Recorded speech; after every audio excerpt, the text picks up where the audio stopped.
जय श्री श्याम भक्तों, आज हम श्री सत्यनारायण भगवान जी की कथा का स्मरण करेंगे। बोलिए सतदेव भगवान की जय, सत्यनारायण भगवान की जय। एक समय नैमिषारण्य तीर्थ में सौनकादि 88,000 ऋषियों ने श्री सुत जी से पूछा, हे प्रभु, इस कलयुग में वेद विद्या रहित मनुष्य को प्रभु भक्ति किस प्रकार मिलेगी तथा उनका उद्धार कैसे होगा? हे मुनि श्रेष्ठ, कोई ऐसा तप बताइए जिसमें थोड़े समय में ही पुण्य प्राप्त हो तथा मनवांछित फल मिले। वह कथा सुनने की हमारी इच्छा है। सर्वशास्त्र ज्ञाता श्री सुत जी बोले, हे वैष्णवों, मैं पूज्य आप सबने प्राणियों के हित की बात पूछी है, अतः मैं उस श्रेष्ठ व्रत को आप लोगों को बताऊंगा जिस व्रत को नारद जी ने लक्ष्मी नारायण जी से पूछा था और श्री लक्ष्मीपति ने मुनि श्रेष्ठ नारद जी से कहा था। सो ध्यान से सुनो। एक समय योगीराज नारद जी ने दूसरों के हित की इच्छा से अनेक लोकों में घूमते हुए मृत्यु लोक में आ पहुंचे। यहाँ अनेक योनियों में जन्मे हुए प्राय सभी मनुष्य के अपने कर्मों द्वारा अनेकों दुखों से पीड़ित देखकर सोचा, किस यत्न के करने से निश्चय ही मानव के दुखों का नाश हो सकेगा। ऐसा मन में सोचकर विष्णु लोक को गई। वहां श्वेत वर्ण और 4 भुजाओं वाले देवों के ईश नारायण का, जिनके हाथों में शंख चक्र गदा और पद्म थे तथा बरमाला पहने हुए थे, देखकर स्तुति करने लगे। हे भगवान, आप अत्यंत शक्ति से संपन्न हैं। मन तथा वाणी भी आपको नहीं पा सकती। आपका आदि मध्य अंत नहीं है। निर्गुण स्वरूप सृष्टि के कारण भक्तों के दुखों को नष्ट करने वाले हो। आपको मेरा नमस्कार है। नारद जी इस प्रकार की स्तुति सुनकर विष्णु भगवान बोले, हे मुनि श्रेष्ठ, आपके मन में क्या है? आपका किस काम के लिए आगमन हुआ है? निसंकोच कहो। तब नारद मुनि बोले, मृत्यु लोक में सब मनुष्य जो अनेक योनियों में पैदा हुए हैं, अपने अपने कर्मों के द्वारा अनेक प्रकार के दुखों से दुखी हैं। हे नाथ, मुझ पर दया रखते हो तो बतलाइए कि उन मनुष्य के सब दुखों थोड़े से ही प्रयत्न से कैसे दूर हो सकते हैं? श्री भगवान जी बोले, हे नारद, मनुष्य की भलाई के लिए तुमने बहुत अच्छी बात पूछी है। जिसके करने से मनुष्य मोह माह से छूट जाता है, वह कहता हूं। सुनो, पुण्य देने वाला स्वर्ग तथा मृत्यु लोक में दोनों में दुर्लभ एक उत्तम व्रत है। आज मैं प्रेमवश होकर तुमसे कहता हूं।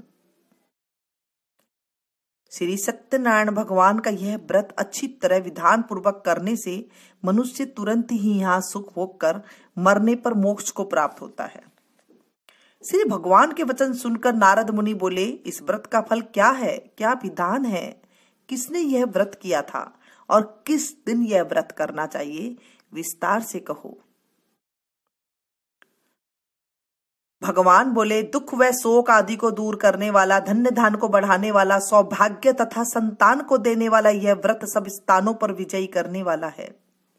भक्ति और श्रद्धा के साथ किसी भी दिन मनुष्य श्री सत्यनारायण की शाम के समय ब्राह्मणों और बंधुओं के साथ धर्मपरायण होकर पूजा करे। भक्ति भाव से नैवेद्य केले का फल, घी, दूध और गेहूं का चूर्ण सवाया ले। गेहूं के अभाव में साठी का चूर्ण, शक्कर तथा गुड़ ले और सब भक्षण योग्य पदार्थ जमा करके भगवान को अर्पित करे तथा बंधु बांधवों सहित ब्राह्मणों को भोजन कराएं। उसके बाद स्वयं भोजन करे। नृत्य गीत आदि का आचरण कर श्री सत्यनारायण भगवान का स्मरण करता हुआ समय व्यतीत करे। इस तरह व्रत करने पर मनुष्य की इच्छा निश्चय ही पूरी होती है। विशेषकर कली काल में मृत्यु लोक में यह मोक्ष का सरल उपाय है। इति श्री सत्यनारायण व्रत कथा का प्रथम अध्याय संपूर्ण। श्रीमन नारायण नारायण नारायण। भज मन नारायण नारायण नारायण। श्री सत्यनारायण भगवान की जय, सतदेव भगवान की जय। द्वितीय अध्याय। सुत जी बोले, हे ऋषियों, जिसने पहले समय में इस व्रत को किया है उसका इतिहास कहता हूं, ध्यान से सुनो। सुंदर काशीपुर नगरी में एक अत्यंत निर्धन ब्राह्मण रहता था। वह भूख प्यास से बेचैन हुआ नित्य पृथ्वी पर घूमता रहता था। ब्राह्मणों से प्रेम करने वाला भगवान ने ब्राह्मण का रूप धारण कर उसके पास जाकर आदर के साथ पूछा, हे विप्र, नित्य दुखी हुआ पृथ्वी पर क्यों घूमता है? दीन ब्राह्मण बोला, मैं निर्धन ब्राह्मण हूं, भिक्षा के लिए पृथ्वी पर फिरता रहता हूं। हे भगवान, यदि आप इसका उपाय जानते हो तो कृपा करके कहो। वृद्ध ब्राह्मण बोला, सत्यनारायण भगवान मनवांछित फल देने वाले हैं, इसलिए हे ब्राह्मण तू उनका पूजन कर, जिसके करने से मनुष्य सब दुखों से मुक्त होता है।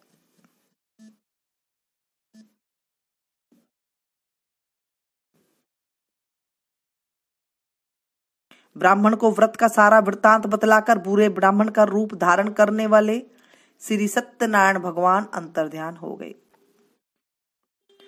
जिस व्रत को वृद्ध ब्राह्मण ने बतलाया है मैं उसको करूंगा, यह निश्चय करने पर उसे रात में नींद भी नहीं आई। वह सवेरे उठ सत्यनारायण भगवान के व्रत का निश्चय कर भिक्षा मांगने के लिए चला। उस दिन उसको भिक्षा में बहुत धन मिला, जिससे बंधु बांधवों के साथ उसने श्री सत्यनारायण भगवान का व्रत किया। इसके करने से वह विप्र सब दुखों से छूटकर अनेक प्रकार की संपत्तियों से युक्त हुआ। उस समय से वह विप्र हर मास व्रत करने लगा। इस तरह सत्यनारायण भगवान के व्रत को जो करेगा वह सब पापों से छूटकर मोक्ष को प्राप्त होगा। आगे जो पृथ्वी पर श्री सत्यनारायण भगवान का व्रत करेगा वह मनुष्य सब दुखों से छूट जाएगा। इस तरह नारद जी से नारायण जी का कहा हुआ यह व्रत मैंने तुमसे कहा। हे विप्रो, अब मैं और क्या कहूं? ऋषि बोले, हे मुनिवर, संसार में उस विप्र से सुनकर और किस किस ने इस व्रत को किया वह हम सब सुनना चाहते हैं। इसके लिए हमारे मन में श्रद्धा है। सुत जी बोले, हे मुनियों, जिसने इस व्रत को किया है वह सब सुनो। एक समय वह विप्र धन और ऐश्वर्य के अनुसार बंधु बांधवों के साथ व्रत करने को तैयार हुआ। उसी समय एक लकड़ी बेचने वाला बूढ़ा आदमी आया और बाहर लकड़ियों को रखकर विप्र के मकान में गया। प्यास से दुखी लकड़हारा उनको व्रत करते देखकर विप्र को नमस्कार कर कहने लगा, आप यह क्या कर रही हैं और इसके करने से क्या फल मिलता है? कृपया मुझे भी बताओ। ब्राह्मण ने कहा, सब मनोकामनाओं को पूर्ण करने वाला यह श्री सत्यनारायण भगवान का व्रत है। इसकी ही कृपा से मेरे यहाँ धन्य धान्य की वृद्धि हुई है। विप्र से इस व्रत के बारे में जानकर लकड़हारा बहुत प्रसन्न हुआ। चरनामत ले और प्रसाद खाने के बाद अपने घर को गया। लकड़हारे ने अपने मन में यह प्रकार का संकल्प किया कि आज गांव में लकड़ी बेचने से जो धन मिलेगा उसी से श्री सत्यनारायण भगवान का उत्तम व्रत करूंगा। यह मन में विचार कर वह बूढ़ा आदमी लकड़ियां अपने सिर पर रखकर जिस नगर में धनवान लोग रह रहे थे वह ऐसे सुंदर नगर में गया। उस रोज वहां पर उसे उन लकड़ियों के दाम पहले दिनों से चौगुना मिले। तब वह बूढ़ा लकड़हारा दाम ले और अति प्रसन्न होकर पके केले की फली, शक्कर, घी, दूध, दही और गेहूं का चूर्ण इत्यादि श्री सत्यनारायण भगवान के व्रत की कुल सामग्रियों को लेकर अपने घर गया। फिर उसने अपने भाई बंधुओं को बुलाकर विधि के साथ भगवान जी का पूजन और व्रत किया। उस व्रत के प्रभाव से वह बूढ़ा लकड़हारा धन, पुत्र आदि से युक्त हुआ और संसार के समस्त सुख भोग कर बैकुंठ को चला गया। इति श्री सत्यनारायण व्रत कथा का द्वितीय अध्याय संपूर्ण। श्रीमन नारायण नारायण नारायण, भज मन नारायण नारायण नारायण। श्री सत्यनारायण भगवान की जय, सतदेव भगवान की जय। तृतीय अध्याय। सुत जी बोले, हे श्रेष्ठ मुनियों, अब आगे की कथा कहता हूँ। पहले समय में उल्का मुख नाम का एक बुद्धिमान राजा था। वह सत्यवक्ता और जितेंद्रिय था। प्रतिदिन देवस्थानों पर जाता तथा गरीबों को धन देकर उनके कष्ट को दूर करता था। उसकी पत्नी कमल के समान मुख वाली और सती साध्वी थी। भद्रशिला नदी के तट पर उन दोनों ने श्री सत्यनारायण भगवान का व्रत किया। उस समय वहां एक साधु नामक वेश्य था। उसके पास व्यापार के लिए बहुत सा धन था। राजा को व्रत देखकर वह विनय के साथ पूछने लगा, हे राजन, भक्ति तो चित्त से ये आप क्या कर रहे हैं? मेरी सुनने की इच्छा है, सो आप मुझे बतलाइए। राजा बोले, हे साधु, अपने बांधवों के साथ पुत्र आदि की प्राप्ति के लिए यह महाशक्तिवान श्री सत्यनारायण भगवान का व्रत व पूजन किया जा रहा है। राजा के वचन सुनकर साधु आदर से बोला, हे राजन, मुझसे इसका सब विधान कहो। मैं भी आपके कथानुसार इस व्रत को करूंगा। मेरे भी कोई संतान नहीं है और इससे निश्चय ही होगी। राजा से जब विधान सुन व्यापार से निवृत्त तो वह आनंद के साथ घर गया। साधु ने अपनी पत्नी से संतान देने वाले उस व्रत का वर्णन सुनाया और कहा, जब मेरी संतान होगी तब मैं इस व्रत को करूंगा। साधु ने ऐसे वचन अपनी पत्नी लीलावती से कहे। एक दिन उसकी पत्नी लीलावती पति के साथ आनंदित हो सांसारिक धर्म में प्रभुत्व होकर श्री सत्यनारायण भगवान की कृपा से गर्भवती हो गई तथा 10वें महीने में उसके एक सुंदर कन्या का जन्म हुआ। दिनों दिन वह इस तरह बढ़ने लगी जैसे शुक्ल पक्ष का चंद्रमा बढ़ता है। कन्या का नाम कलावती रखा गया।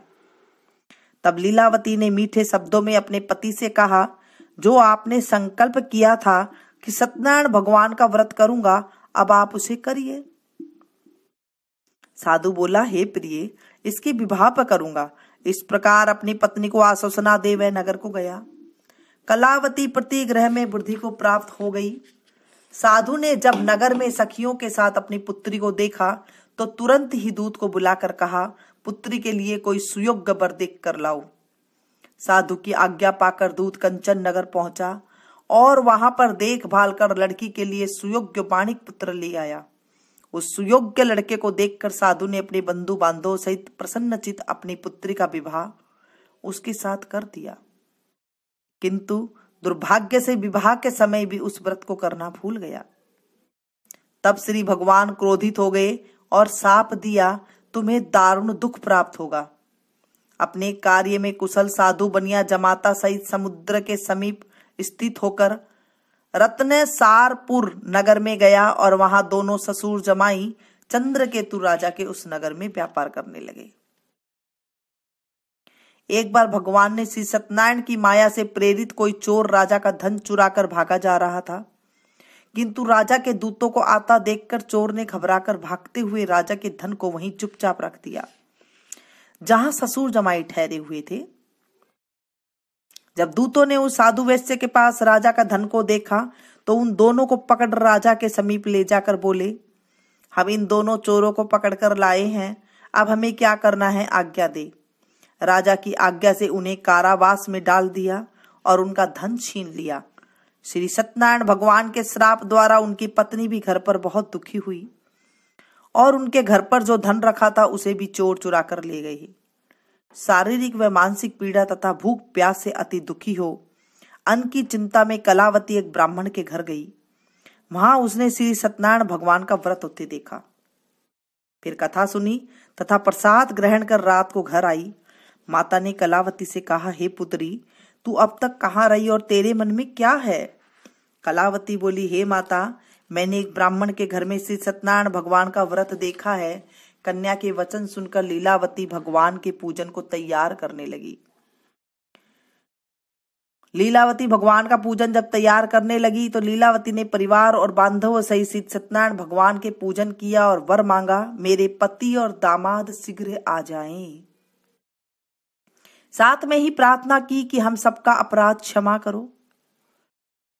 श्री सत्यनारायण भगवान इस व्रत से संतुष्ट हो गए और राजा चंद्रकेतु को सपने में दर्शन देकर कहा, हे राजन, दोनों वेश्यों को प्रात ही छोड़ दो और उनका सारा धन जो तुमने लिया है उन्हें वापस दे दो, नहीं तो मैं तुम्हारा धन, राज्य, पुत्रादि नष्ट कर दूंगा। राजा से ऐसा कहकर भगवान अंतर्ध्यान हो गए।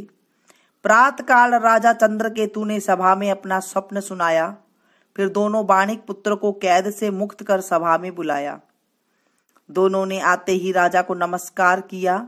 राजा मीठे वचनों में बोला, हे महानुभाव, भाग्यवश ऐसा कठिन दुख तुम्हें प्राप्त हुआ है, अब तुम्हें कोई भय नहीं है। ऐसा कहकर राजा ने उनको नए नए वस्त्राभूषण पहनाए तथा उनका जितना धन लिया था उससे दुगना धन देकर आदर से विदा किया। दोनों वैश्य अपने घर को चल दिए। इति श्री सत्यनारायण व्रत कथा का 3 अध्याय संपूर्ण। श्रीमन नारायण नारायण नारायण, भज मन नारायण नारायण नारायण। श्री सत्यनारायण भगवान की जय, सतदेव भगवान की जय। 4 अध्याय। सुत जी बोले, वैश्य ने मंगलाचार करके यात्रा आरंभ की और अपने नगर को चल दिए। उसने थोड़ी दूर निकलने पर दंडी वेशधारी श्री सत्यनारायण से उनसे पूछा, हे साधु, तेरी नाव में क्या है? अभिमानी वाणिक हंसता हुआ बोला, हे दंडी, आप क्यों पूछ रहे हो? क्या धन लेने की इच्छा है? मेरी नाव में तो बेल और पत्ते भरे पड़े हैं। वैश्य का कठोर वचन सुनकर श्री भगवान ने कहा, तुम्हारा वचन सत्य हो। दंडी ऐसा कहकर वहां से दूर चले गए और कुछ दूर जाकर समुद्र के किनारे बैठ गई। दंडी के जाने पर वैश्य ने नित्य क्रिया करने के बाद नाव को ऊंची उठी देखकर अचंबा किया तथा नाव में बेल पत्ते आदि देखकर मूर्छित हो जमीन पर गिर पड़ा। फिर मूर्छा खुलने पर अत्यंत शोक प्रकट करने लगा। तब उसका दामाद बोला, आप शोक न करें, यह दंडी का शाप है, अतः उनकी शरण में चलना चाहिए, तभी हमारी मनोकामना पूरी होगी। दामाद के वचन सुनकर वह दंडी के पास पहुंचा और अत्यंत भक्ति भाव से नमस्कार करके बोला, मैंने जो आपसे असत्य वचन कहे थे उनको क्षमा करो। ऐसा कहकर शोकातुर हो रोने लगा। तब दंडी भगवान बोले, हे बाणिक पुत्र, मेरी आज्ञा से बार बार तुम्हें दुख प्राप्त हुआ है, तू मेरी पूजा से विमुख हुआ है। साधु बोला, हे भगवान, आपकी माया से ब्रह्मा आदि देवता भी आपके रूप को नहीं जानते, तब मैं अज्ञानी कैसे जान सकता हूँ? आप प्रसन्न होइए, मैं सामर्थ्य के अनुसार आपकी पूजा करूंगा। मेरी रक्षा करो और पहले के समान नौके में धन भर दो। उसके भक्ति युक्त वचन सुनकर भगवान प्रसन्न हो उसकी इच्छा अनुसार वर देकर अंतर्ध्यान हो गए। तब उन्होंने नाव पर आकर देखा कि नाव धन से परिपूर्ण है। फिर वह श्री सत्यनारायण भगवान का पूजन कर साथियों सहित अपने नगर को चला। जब वह अपने नगर के निकट पहुंचा तब दूत को घर भेजा। दूत ने साधु के घर जाकर उसकी पत्नी को नमस्कार कर कहा, साधु अपने दामादी सहित इस नगर के समीप आ गए हैं। ऐसा सुन साधु की पत्नी ने बड़े हर्ष के साथ श्री सत्यनारायण का पूजन कर पुत्री से कहा, मैं अपने पति के दर्शन के लिए जा रही हूं, तू कार्य पूर्ण कर शीघ्र आ। माता के ऐसे वचन सुनकर कलावती प्रसाद छोड़कर जल्दी से पति के पास गई। प्रसाद की अवज्ञा के कारण श्री सत्यनारायण भगवान ने रुष्ट हो उसके पति को नाव सहित पानी में डुबो दिया। कलावती अपने पति को न देखकर रोती हुई जमीन पर गिर गई। इस तरह नौका को डूबा हुआ तथा कन्या को रोता हुआ देख साधु उस दुखी होकर बोला, हे प्रभु, मुझसे या मेरे परिवार से जो भूल हुई है उसे क्षमा करो। उसके दीन वचन सुनकर श्री सत्यनारायण भगवान प्रसन्न हो गए और आकाशवाणी हुई, हे साधु, तेरी कन्या मेरे प्रसाद को छोड़कर आई है, इसलिए उसका पति अर्दृश्य हुआ है। यदि वह घर जाकर प्रसाद खाकर लौटे तो इसे पति अवश्य मिलेगा। आकाशवाणी सुनकर कलावती ने घर पहुंचकर प्रसाद खाया, फिर पति के दर्शन किए। तत्पश्चात साधु ने बंधु बांधवों सहित श्री सत्यनारायण भगवान का विधि पूर्वक पूजन किया। उसके बाद इस लोक में सुख भोग कर अंत में स्वर्ग लोक को गया। इति श्री सत्यनारायण व्रत कथा का चतुर्थ अध्याय संपूर्ण। श्रीमन नारायण नारायण नारायण, भजमन नारायण नारायण नारायण। श्री सत्यनारायण भगवान की जय, सत्यदेव भगवान की जय। सुत जी बोले। पंचम अध्याय। सुत जी बोले, हे ऋषियों, मैं और भी कथा कहता हूं, सुनो। प्रजा पालन में लीन तुंगध्वज नाम का एक राजा था। उसने भी भगवान का प्रसाद त्याग कर बहुत दुख पाया। एक समय वन में जाकर वन्य पशुओं को मारकर बड़ के पेड़ के नीचे आया। वहां उसने ग्वालों को भक्ति भाव से बांधवों सहित श्री सत्यनारायण जी का पूजन करते देखा। राजा देखकर भी अभिमानवश वहां नहीं गया और न ही नमस्कार किया। जब ग्वालों ने भी भगवान का प्रसाद उसके सामने रखा तो वह प्रसाद त्याग कर अपनी नगरी को चला गया।